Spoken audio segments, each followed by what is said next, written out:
अभी आपको बराह रास्त ये चलेंगे जहां पर साबिक वजीर खजाना मिफ्ताह इस्माइल लाहौर में तकरीब से खिताब कर रहे हैं। आपको एक्सटर्नल लोन्स चाहिए होते हैं कि फॉरेनर्स की सेविंग्स आपको चाहिए होती है।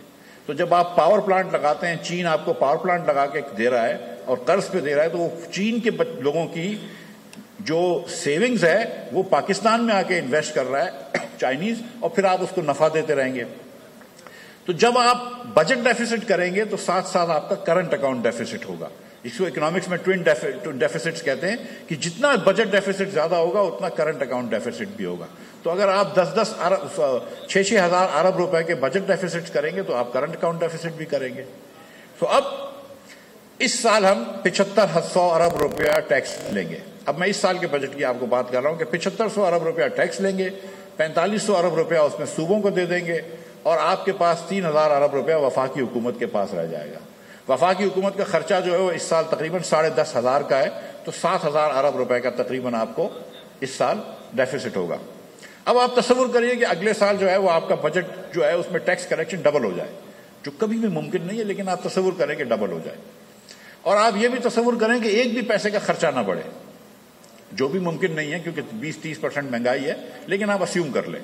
तो अगले साल हमको टैक्स में मिलेंगे 15,000 अरब, जिसमें से आप 60% सूबों को देते हैं तो 9,000 अरब दे दिया आपने, आपके पास 6,000 अरब रह गए, लेकिन आपका खर्चा तो फिर भी 10,500 का अरब का है, तो फिर भी आपको 4,500 अरब का डेफिसिट रहेगा। ये जो लॉन्ग टर्म अनसस्टेनेबल डेफिसिट्स हो गए, जब तक पाकिस्तान इसको खत्म नहीं करेगा पाकिस्तान इस भंवर से निकल ही नहीं सकता है। और मैं सोच ही नहीं सकता हूं कि आप इस टैक्स स्ट्रक्चर के अंदर डबल भी कर लें रेवेन्यू, 3 गुना भी रेवेन्यू कर लें, आप इस भंवर से नहीं निकल सकते। इसलिए पाकिस्तान बहुत लंबे मसले में फंस चुका है। और जब तक पाकिस्तान के अंदर हम टैक्स टू जीडीपी बहुत नहीं बढ़ाएंगे, कम से कम 15% नहीं करेंगे, और एक्सपोर्ट टू जीडीपी नहीं बढ़ाएंगे और 15% नहीं करेंगे, तो हम इस मसले से नहीं निकलेंगे। ये मैं आपको बताना चाहता हूं कि ये जो 25 अरब डॉलर दुनिया को देने हैं हर साल, इसने हमको यहां से जकड़ लिया है। मतलब there is no escaping that. और ये आपने हर साल जो है अब आपको डिफॉल्ट से बचाने की कोशिश होगी। जब मैं भी वजीर खजाना था इस बार, तो मेरी कोशिश हालांकि ये होनी चाहिए कि इन्फ्लेशन कम करो, मेरी कोशिश ये होनी चाहिए थी कि ग्रोथ बढ़ाओ, लेकिन मेरी कोशिश तो ये थी कि डिफॉल्ट से रोकवा लें। और अभी भी हम यही कश्मकश में हैं और अगले साल भी ये कश्मकश में होंगे और अगले 2 साल तक ये कश्मकश में होंगे और एक और IMF के प्रोग्राम में जाएंगे। लेकिन मुझे नहीं लगता कि हम इस कश्मकश से निकल सकेंगे unless and until we do radical reforms, including the structure of the budget and including a lot of other things that I will talk about. And the reason is, हम यहां पर इसलिए पहुंचे हैं कि हमने 60,000 अरब 55,000 अरब रुपए का खर्चा किया है, अपने लोगों के ऊपर सपोजिटली लगाया है, मगर हमने क्या, we have nothing to show for it. हमारे पास आज महंगाई इसलिए कि पाकिस्तान में प्रोडक्टिविटी नहीं बढ़ी। हम ये मुल्क के अंदर हम कोई एक चीज नहीं कर सकते, हमारी गवर्नेंस इतनी बुरी है। मैं आपको एग्जांपल देता हूं, BC साहब ने बात की पॉपुलेशन प्लानिंग की। हम यहां पे जो लोग बैठे हुए हैं, इन सबको 20 सालों से पता है कि पाकिस्तान की पॉपुलेशन अनसस्टेनेबली तेजी से बढ़ रही है। कम से कम 2-3 सेंसस से पहले हमको वेकअप कॉल आई है कि यार पॉपुलेशन प्लानिंग करो, बहुत ज्यादा तेजी से बढ़ रही है। 30 सालों के अंदर हमने एक नॉन ऑर्गेनिकली या हुकूमत के इंटरवेंशन से 0.1% भी हम पॉपुलेशन नहीं कम कर सके।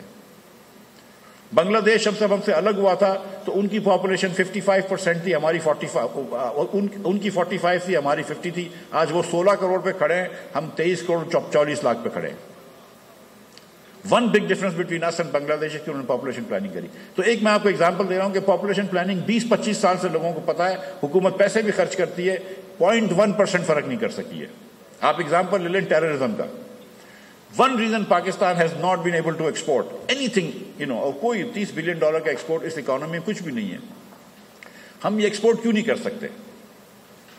हम एक्सपोर्ट इसलिए नहीं कर सकते कि कोई आदमी पाकिस्तान में आने के लिए तैयार नहीं है। आप चले जाइए लाहौर की बड़ी होटलों के अंदर, आप देखेंगे कि कोई भी आपको फॉरेनर नजर नहीं आएगा। I mean, can you imagine कि Dhaka airport has a lot more airlines coming, foreign airlines coming than Karachi, Lahore and Islamabad combined? कौन सी फॉरेन एयरलाइन इधर आती है? कौन से फॉरेनर्स इधर आते हैं? कोई एक्सपोर्टर मुझे बता दे, ये बैठे हुए यहाँ पे खोकर साहब, कि कितनी मरतबा इनके बाहर आते हैं अमेरिका से या यूरोप से पाकिस्तान आने के लिए। वो कहेंगे दुबई आ जाओ, वो कहेंगे बैंकॉक आ जाओ, हम पाकिस्तान नहीं आएंगे। एक पाकिस्तान में $1 इन्वेस्टमेंट नहीं आता, फॉरेन इन्वेस्टमेंट जो एक्सपोर्ट के लिए हो। पाकिस्तान में कौन सा फॉरेन इन्वेस्टमेंट आता है? जिस शख्स को पाकिस्तानियों को बेचना होता है, यानी कि अगर मोबाइल फोन की सर्विसेज आपको पाकिस्तानी को बेचना है तो आप जैज़ का फोन यहाँ पे लगाएंगे, जैज़ की सर्विस यहाँ करेंगे। अगर आपको गाड़ी बेचनी है, टोयोटा गाड़ी बेचनी है, तो आप टोयोटा की फैक्ट्री इधर खोलेंगे पाकिस्तानी को बेचने के लिए। लेकिन जो वियतनाम में एक्सपोर्ट आता है कि वो वियतनाम से बना के दुनिया में भेजते हैं, वो एक्सपोर्ट नहीं आता।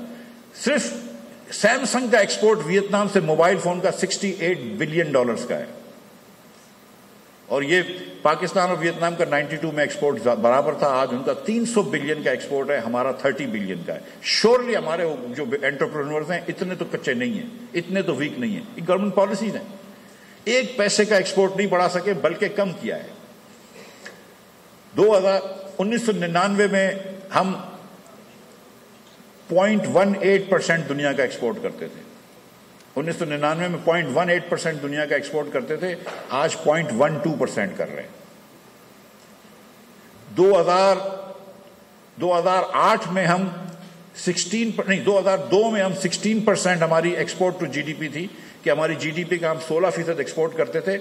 आज हम 8.8% या 9% करते हैं। हमने एक्सपोर्ट कम किया है। और हुकूमत हर साल आपको ये कहती है, हर हुकूमत, ये वजीर आजम साबिक बैठे हुए, हर हुकूमत ये कहती है, सब ट्राई करते हैं कि एक्सपोर्ट बढ़ा, एक्सपोर्ट हम कम करते हैं। तो ये हमारी जीरो है। एक पैसे का हम एफडीआई नहीं ला सकते।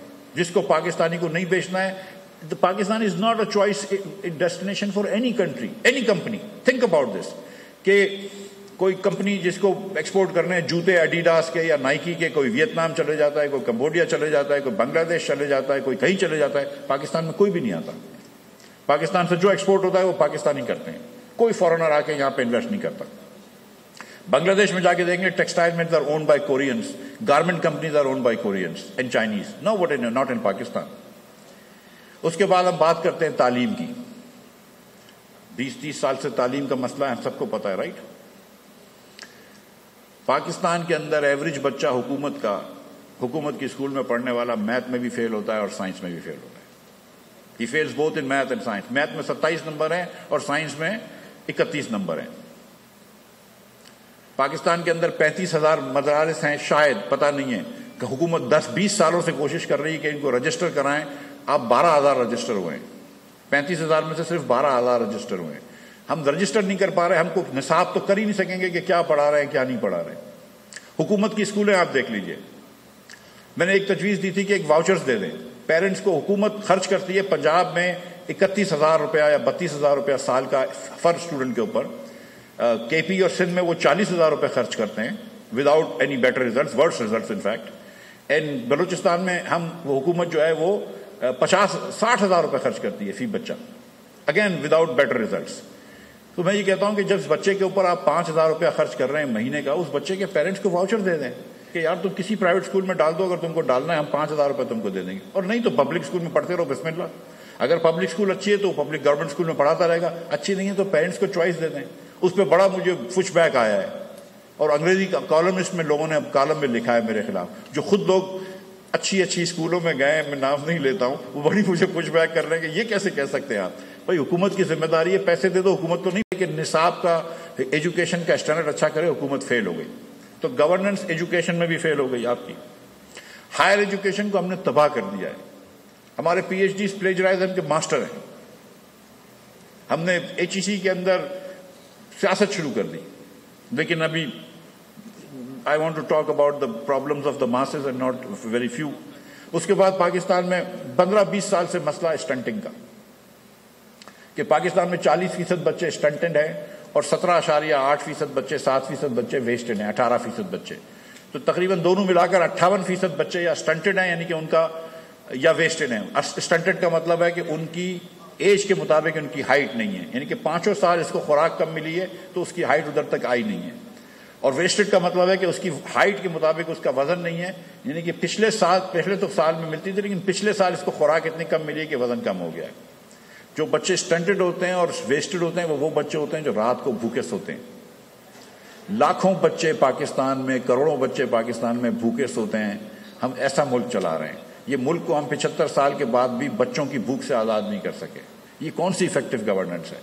20 साल से हम सब पॉलिसी मेकर्स को पता है कि पाकिस्तान में स्टंटिंग का मसला है। 20 साल पहले भी 40% थी, आज भी 40% है। वेस्टिंग अलबत्ता बढ़ गई है पाकिस्तान में। तो हुकूमत यहां पे भी नाकाम हो गई। कोई हम स्टंटिंग में कमी नहीं कर सके। हेल्थ कंडीशन एट्रोशियस हैं। हुकूमत खर्चा करती है, अरबों रुपए खर्चा करती है, सूबे की हुकूमत, वफाक की हुकूमत हेल्थ के ऊपर। 40% औरतों को पाकिस्तान की ज़चगी की उम्र की औरतों को between 15 and 49 are iron deficient. जो आयरन डिफिशिएंट औरत होती है उसको बर्थ वेट जो उसके बच्चे का होता है वो कम होता है, and he then becomes stunted. Pakistan में नहीं, मैं इस तरह नहीं बता, लसोतो में 44 बच्चे मर जाते हैं in the first 28 days of life out of 1000, 44 kids, the worst in the world। वजीर खजाना मिफ्ताह इस्माइल लाहौर में तकरीब से खिताब कर रहे हैं। हवाए नफ्स की है हुक्मरानी, लुटेरा कर रहा है पासबानी। बोल न्यूज के मार्केटिंग हेड आकाश राम ताहा लापता, तफ्तीशी इदारे जवाब देने से कासिर। अहले खाना परेशान, बेटे की जुदाई में माँ गम से निढाल। जो बच्चो हिंदू पर आए थे जो को पाकिस्तानी, मुझे मेहरबानी करे पंहिंजो आकाश वापस कयो।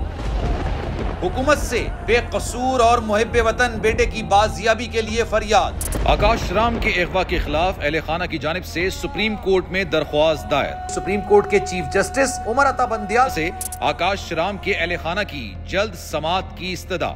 मुश्किल की इस घड़ी में आलमी मीडिया ने भी उठाई आवाज। CNN, आज तक, इंडिया टुडे, टाइम्स नाउ समेत आलमी मीडिया ने आकाश राम के अगवा के खिलाफ दिया बोल का साथ। उफ क्या जुल्म है, बोल इंसाफ का मुंतजिर।